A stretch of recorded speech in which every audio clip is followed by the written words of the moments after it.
Hello प्यारे विद्यार्थियों, आप सभी का अपनी पाठशाला में स्वागत है। आज की इस वीडियो में हम गणित कार्य पुस्तिका की एक आकलन पत्रक का हल करेंगे जो कक्षा 6, 7 और 8 तीनों क्लासों के लिए ही है, सेम है।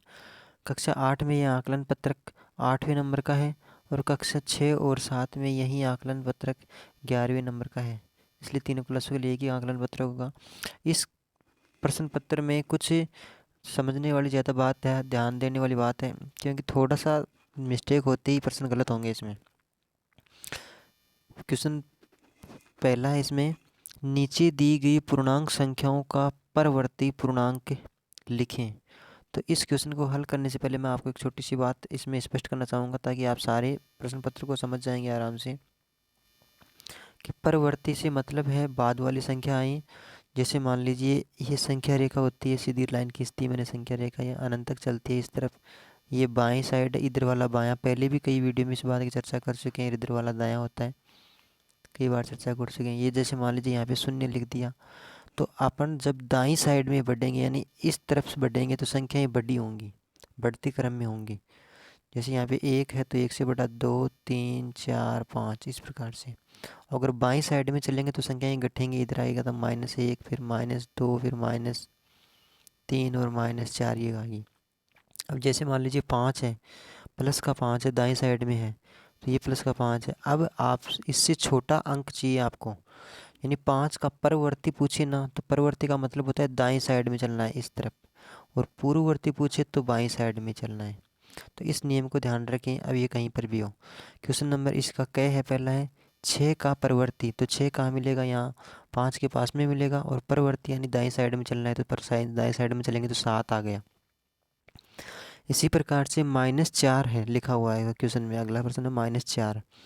-4 का परवर्ती क्या होगा, तो -4 कहाँ लिखा हुआ है, -4 इसी शून्य के बाईं तरफ में यहाँ लिखा है, और इसकी दाईं साइड में चलेंगे तो दाईं साइड में क्या लिखा है, -3, तो -3 इसका परवर्ती हो गया, ये उत्तर हो गया। आगे है -15, तो -15 माइनस वाली संख्या में मिलेगा, ऋणात्मक संख्याओं में, और -15 की दाईं साइड में कौन सा अंक मिलेगा, इस तरफ -14 मिलेंगे, तो इसका -14 हो गया। इसी प्रकार से 18 लिखा हुआ है, प्लस का 18 है, तो 18 की इस तरफ यानी कि दाईं साइड में कौन सा मिलेगा, 19, तो 19 है, तो इसका प्लस का 19 आ गया इसका उत्तर। -2 है, तो -2 की दाईं साइड में कौन सा अंक मिलेगा, -1, तो -1 इससे बड़ा हो गया, यानी दाईं साइड वाला अंक बड़ा होता है। अब आपसे पूछे कि -2 और -1 में बड़ा कौन सा है, तो बड़ा -1 है, न कि -2। इसी प्रकार से -14 और -15 में से बड़ा कौन सा है, तो -14 बड़ा है। इसी प्रकार से नीचे वाला क्वेश्चन है पूर्ववर्ती। पूर्ववर्ती जब भी पूछे तो अपने को बाईं साइड का अंक लिखना है, किसी भी अंक के, जैसे यहाँ पे 2 लिखा है, 2 की बाईं साइड में यहाँ पे 1 आएगा, दाईं साइड में चलेंगे तो इधर 3 आएगा, इस प्रकार से ये लिखा हुआ है। अपने को इसमें बताना है पूर्ववर्ती पूछे तो बाईं साइड का अंक बताना है।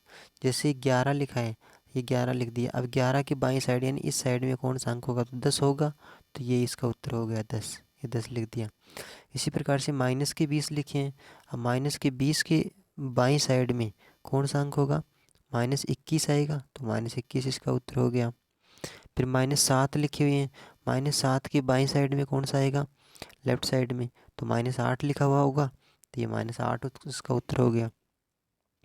इसी प्रकार से 48 है, अब 48 के बाईं साइड में यानी इस तरफ कौन सा अंक होगा, 47 आएगा, तो ये 47 लिख दिया इसका उत्तर। 6 है, 6 के बाईं साइड में 5 आ गया, यानी पूर्ववर्ती पूछे तो आप बाईं साइड वाला अंक लिखेंगे, और परवर्ती पूछे तो आप दाहिनी साइड वाला, राइट साइड वाला या दाहिनी साइड वाला अंक लिखेंगे। तो क्वेश्चन हो गई। क्वेश्चन नंबर 3 है, इसमें अपने को 4 अंक दे रखे हैं, इनको संख्या रेखा के ऊपर प्रदर्शित करना है। लाइन इसमें सीधी खींची हुई थी, संख्या रेखा मैंने बना दी इसमें। क्वेश्चन नंबर 3, संख्या रेखा पर 2, 4, 10 और 13, कहने का मतलब अपने को 15 तक गिनती लिख लें। सबसे पहले मैंने बीच में शून्य लिख दिया, और शून्य की दाहिनी साइड में प्लस की संख्या लिख दी, और बाईं साइड में माइनस की संख्या लिख दी। अब लाइन छोटी थी इसलिए 1, 2, 3, 4, 5, 6, 7 ऐसी गिनती नहीं लिखी, क्योंकि लंबी लाइन बन जाती, तो इसलिए बीच बीच के 5-5 के ग्रुप बना दिए, यानी 0 से लेकर फिर यहाँ तक चलेंगे तो 5 हो गए, फिर 5 से फिर 10 हो गए, 10 से फिर 15 हो गए, और फिर इनको छोटे वाले को 5 बराबर भागों में बांट दिया, 1, 2, 3, 4, 5 इकाई, जैसे आपने स्केल में देखा होगा, स्केल में इसी प्रकार से होते हैं। अब है प्लस के 2, सबसे पहले 2 को लिखना है, तो 0 और 0 के बाद में 1 और 2, प्लस के 2 लिखने हैं ना, तो सबसे पहले तो 0 और 0 के बाद में 1 और 2, तो यहाँ आ गया जीरो, ये आ गया प्लस के 2, यानी कि ये आ गया यहाँ पे प्लस का 2 है, तो ये लीजिए। इसके बाद में क्या, -4 लिखने, तो -4 कहाँ मिलेंगे, 0 की बाईं साइड मिलेंगे, बाईं साइड में चलेंगे तो 5 है, और 5 से एक कदम पहले, तो ये यहाँ पे लिख दिया मैंने 4, तीर का निशान लगा करके -4 हो गए। आगे देखिए -10, तो ये भी 0 की बाईं साइड में मिलेंगे, 5 आएंगे, फिर 5 के बाद में 10, तो ये वाला ये हो गया -10, इसकी राउंड बना दिया। प्लस के 13 हैं, तो 0 के ये दाहिनी साइड में मिलेंगे, तो पहले तो 5 आएंगे, फिर 5 और 5 10 आएंगे, फिर 10 से 3 कदम आगे, 1 2 3, तो यहाँ पे ये हो गए 13, ये तीर का निशान लगा दिया इसमें।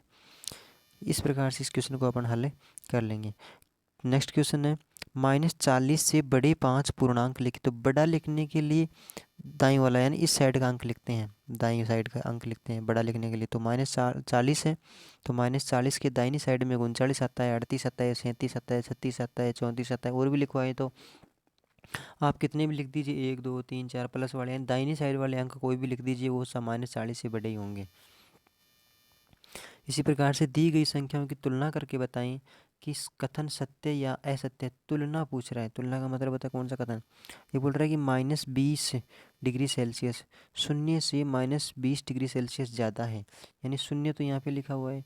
अब इससे ज़्यादा करना है, ज़्यादा करने के लिए दाहिनी साइड में चलते हैं, लेकिन ये बोल रहा है कि -20 डिग्री ज़्यादा करना है, तो इस तरफ चलेंगे फिर बाईं साइड में, और कितने कदम चलेंगे, -20 डिग्री, तो फिर ये क्या है कि -20 डिग्री सेल्सियस शून्य से, यानी इस शून्य से -20 डिग्री सेल्सियस ज़्यादा है, तो -20 डिग्री तो ज़्यादा ही है, तो ये बात सही हो गई, तो सत्य हो गया ये। अगला है -5 से 1 बड़ा है, तो सही बात है, क्योंकि -5 यहाँ आएगा, फिर -4 यहाँ आएगा, फिर -3 आएगा, फिर -2 आएगा, फिर -1 आएगा, फिर 0 आएगा, और फिर बाद में क्या आएगा, 1 आएगा, तो दाहिनी साइड का हो गया एक, तो ये वाला एक दाहिनी साइड में आया, तो -5 से तो बड़ा ही हुआ, क्योंकि दाहिनी साइड वाला अंक बड़ा होता है, इसलिए सही है, तो सत्य हो गया। नेक्स्ट क्वेश्चन है, दी गई पूर्णांक संख्याओं को आरोही क्रम में लिखना है। अब आरोही क्रम का मतलब होता है सबसे छोटी संख्या को पहले लिखना है, फिर उससे बड़ी, उससे बड़ी, उससे बड़ी, उससे बड़ी, बढ़ते क्रम में। तो इसका मतलब हो गया कि सबसे छोटी संख्या कौन सी है। अब सबसे छोटी संख्या है कि सबसे बाईं साइड में कौन सी अंक आएगा इधर, इन 5 संख्याओं में, 4 संख्याओं में से, तो सबसे बाईं साइड में आएगा 72, -72। वैसे तो बड़ा दिख रहा है, लेकिन माइनस का चिन्ह लगाने से छोटा हो गया ये, तो सबसे छोटा तो हो गया इसमें 72। फिर 72 को हटा दीजिए, अब 3 अंक बच गए, अब 3 में से देखिए आप सबसे छोटा कौन सा होगा, तो ये -59 है, दूसरे नंबर पे ये लिख दिए। फिर अब 2 को हटा दीजिए, 2 को लिख लिया अपन ने, अब 35 और -24 में से देखना है, तो -24 है, फिर -24, और फिर सबसे बड़े लास्ट में कौन आएंगे, सबसे बड़े, यानी शुरू में छोटा ही छोटा, फिर उससे बड़ा, फिर उससे बड़ा, फिर उससे बड़ा, लास्ट में सबसे बड़ा आएगा, तो लास्ट में 35 लिख दिया।